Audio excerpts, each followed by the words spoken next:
Should we go? Are you ready for us, America? Oh, yeah. So, America, hello, America, world. Actually, this is going on the internet. America. Hello, world. Hello, Scandinavia. We can on YouTube. We can see like where people are watching us. Oh yeah. It's like the U.S., Japan, the U.K. The U.K. is probably my relatives. Sure. We don't have a big following. And thank you, relatives in the U.K. Hi, everybody. I have friends in Japan. I lived in Tokyo. Sure. It's probably my friend. Right. Hi, friends in Japan. But then Scandinavia. Then if you have people in. Do they live in Japan? No, in they England. were Scottish. Or they're Scottish. Yeah. Oh, sorry. Hi, Belle and Sebastian. Definitely not England. But yeah, we have people in Scandinavia who like regularly watch our stuff. So hi Scandinavia, hi Japan, hello. hi UK.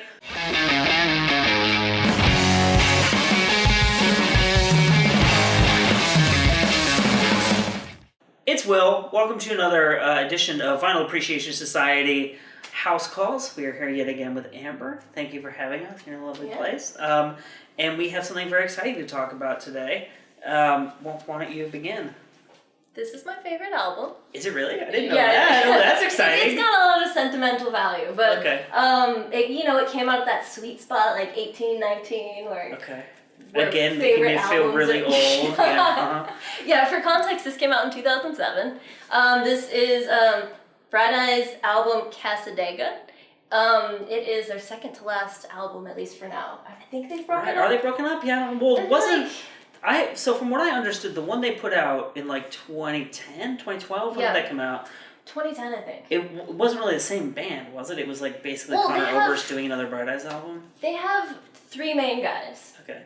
And then like everyone else kind of rotates out. Okay. So I didn't know that. I knew there were two. Yeah. It's Connor Oberst, Mike Mogus, and then the guy who does like keys and trumpet. And he's in all this stuff too? Yeah. I didn't know that. Okay.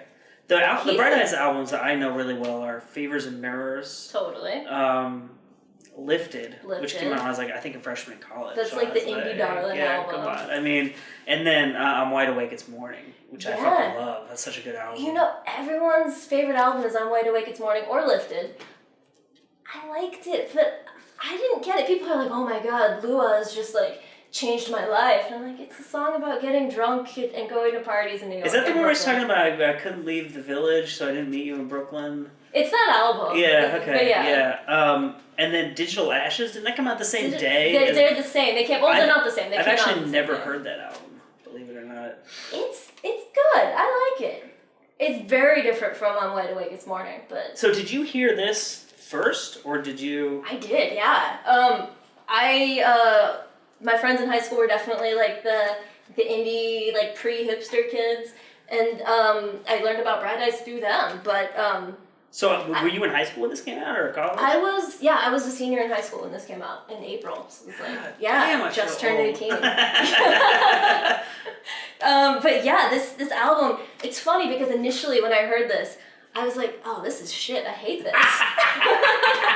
And then I kept on listening to it, and I ended up loving it. It's so unique. It's nothing like the original, like the Bright Eyes you know. It's not like some emo folk or whatever. Yeah, he doesn't do like the warble as much. Yeah. I have to say I like the warble. You like the warble. As you can see, I'm wearing my Poison the Well. I don't know if you can see this, but I'm wearing my Poison the Well shirt. So I went to college at the height of like the metalcore emo thing, and so like Thursday. I'm from New Jersey too, so like Thursday. I have a big special spot in my heart for Thursday.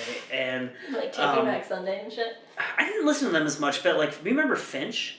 Yeah. They're from California, yeah. I fucking love Finch. And my little brother loves Finch, so it's like a family affair kind of thing. But like, I love Poison the Well, who are more to the metal side of like Hope's Fall and bands like that. So like, I think the thing that I really loved about Bright Eyes was that he's a really great songwriter, but they have that kind of emo side to them. So so I don't know this album that well. Is this emo-y too, or is it more like folky? It's an interesting thing. It's kind of a concept album.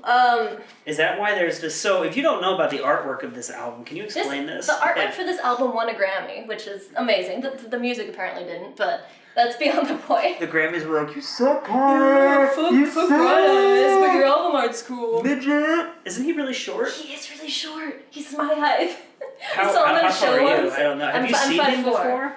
I've seen Bright Eyes in concert 10 times. What? No, you haven't. I have. What? And that all started like after I'd moved to LA because they never came to like my dinky hometown. That makes sense, right? Yeah. Right. So yeah, I've seen them 10 So times. I should also say that my wife is from Omaha, and is the same age as Connor Oberst. So she kind of, they're not like friends, but like she's met him at parties and stuff like that. They have like mutual friends.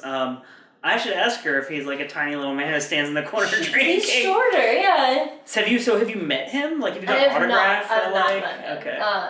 10 times. That's I know. It's my a lot. record is 6 times for seeing a band. The most that I've seen.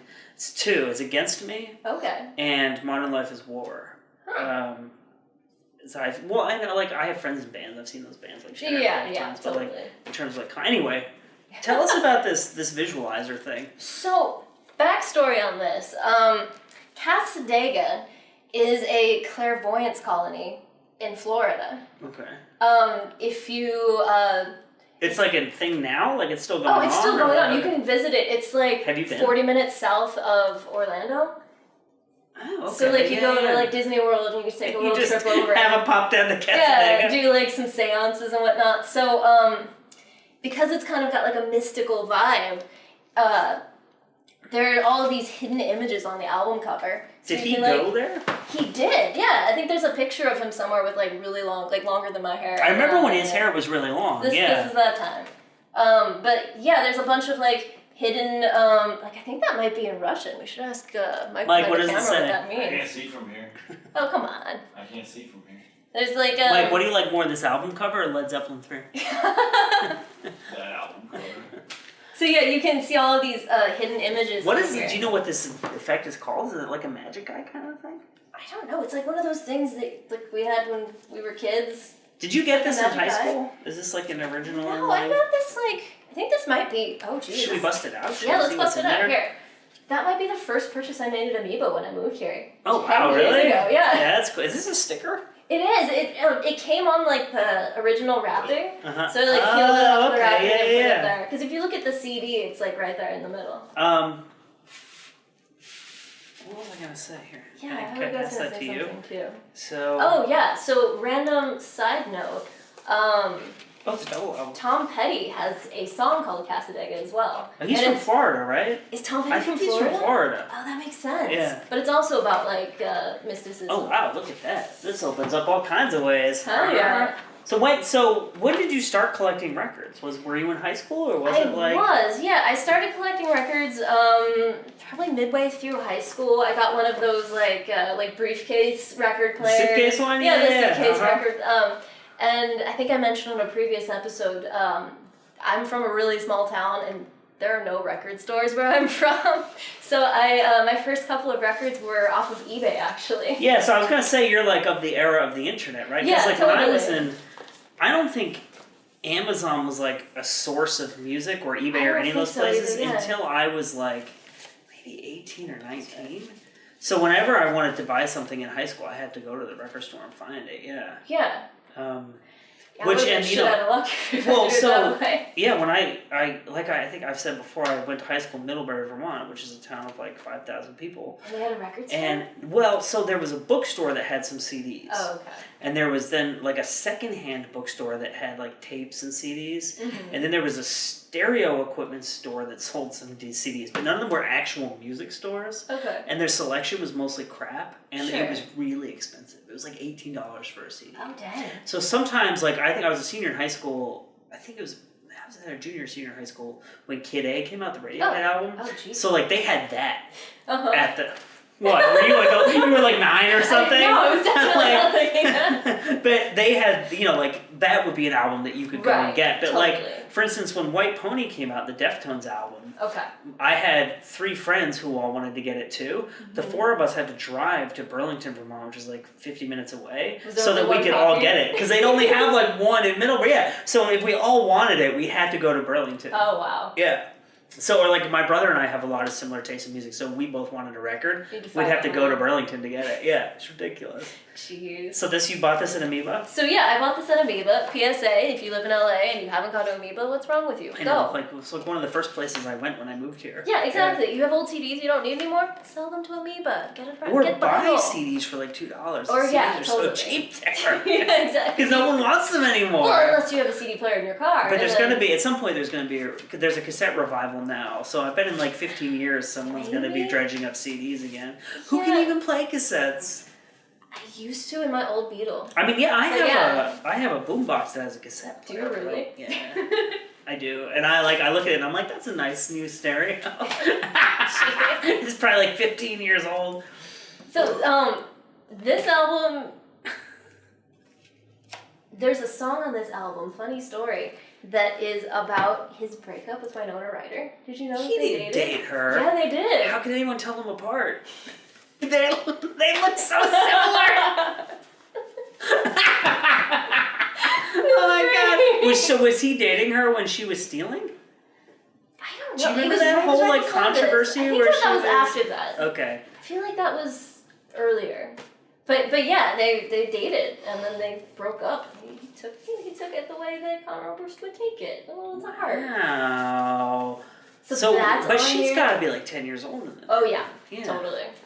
That's really interesting. I didn't know anything about that. It's a May-December thing. What kind of baby would they have had? A very emo baby. Oh my god, can you imagine? Like Edward Scissorhands / Conor Oberst? Like, I thought that's horrible. I'm coming, mother. Why does it have an English accent? Where's she from? I have no idea. She's from the Midwest too. Yeah, so the baby would not have an English accent. Oh yeah, it wouldn't have a chin either. Ooh. Oh. Does he not have a chin? No, I was just making fun of Midwesterners. Oh, okay. Dang, that's rough. I know. That's rough. We should cut that out. Cut it out! Like Edward Scissorhands. This just ended Edward Scissorhands. So yeah, great album. It's Cassadaga. Do you have a favorite song? Do you have a...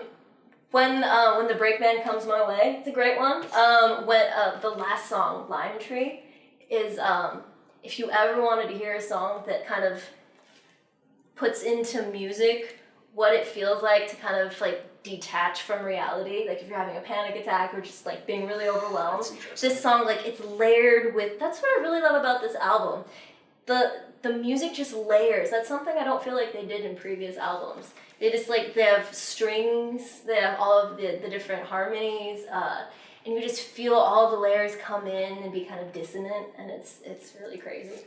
So, because when I think about, with you mentioning that, I think about Lifted, and there's a lot going on that album, but I don't think of it as like layers. It's just like chaos. It's just like all this stuff happening at once. And that's like the vibe. But this is definitely like they layered it on. When he toured for this album, he played the Hollywood Bowl, and he played with the LA Phil.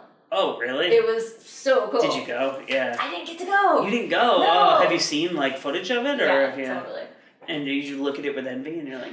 Yeah, I was an 18-year-old kid, and as a graduation present, my uncle was like, I can get you front row seats to this show or the Shins, and I went with the Shins. Ooh, where did they play? They played at the Santa Barbara Bowl. Oh, okay. Yeah. My little brother used to live just right up the hill from there. That's a cute So he would just look down the mountain at the shows, yeah. Oh, man. Cool. Yeah. Cassadaga, Bright Eyes. Cassadaga. Check it out.